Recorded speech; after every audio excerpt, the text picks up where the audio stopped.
ስላሉኝ ላመሰግን እወዳለሁ። ይሄ መሬት ግን አይሆንም ግዴታ ለዚህ ብትካን ይሄ መሬት ማናጅመንት ይሰራል። ስለዚህ በዛ ላይ ታሳቢ አድርጋችሁ የምትሰሩት መስራት ነው። አሁን ይሄ ዝርያውን የተለያየ ዝርያ ችግር አለበት ዝሩ አይደል? ዝም ላይ ስታዩት ማለት ነው አንዱ ከፍ ነው፣ አንዱ ዝቅ ያለ ነው፣ አንዱ ምን ያለ ነው። ግን ስታዩት አሁን ካለው አንፃር ሆኛ ማነጻጸር ያለብን እዚህ በመሬት ላይ ማሽላ ኦርጤም ኦር በቆሎ ቢዘራ ምን ያገኛል? አሁን የተተከሉት ምንድነው ብለን ስናየው አዋጭነቱ ይሄ ፓፓያ ነው። በረጋቻው ፓፓያ እኮ ሃርቨስት ከተደረገ ካለቀ በኋላ እኮ ለእንትር እየተሸጠ አይደል? ለግመል ግንዱ ማለት ነው። ሌላ ቢስቲፕ ግራና ቀኝ የተወሰነ ሼድ ያደርጋል ከቀለበት ውጪ ማለት ነው።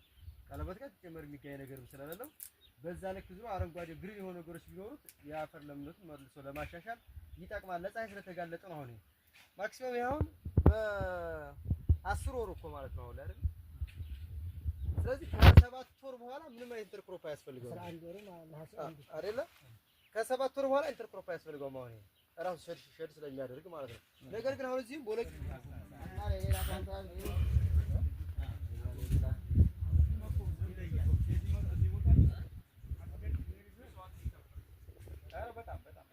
ምክንያቱም ሶይል ታይፕ ራሱ ልክ እንዴት ምርት ለመስጠት ከባድ ነው።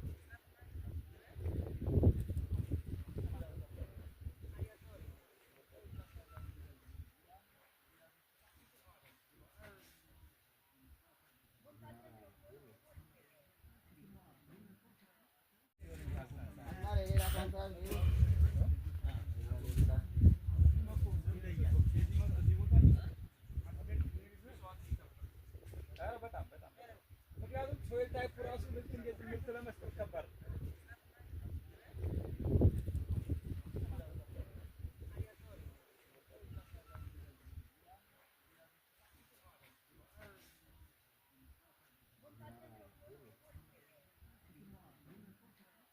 ከዛውጭ ደግሞ ዳንም ስለመጣ ወር ልጅ አስተባባሪው የተወሰነ ቃል ትል ይችላል።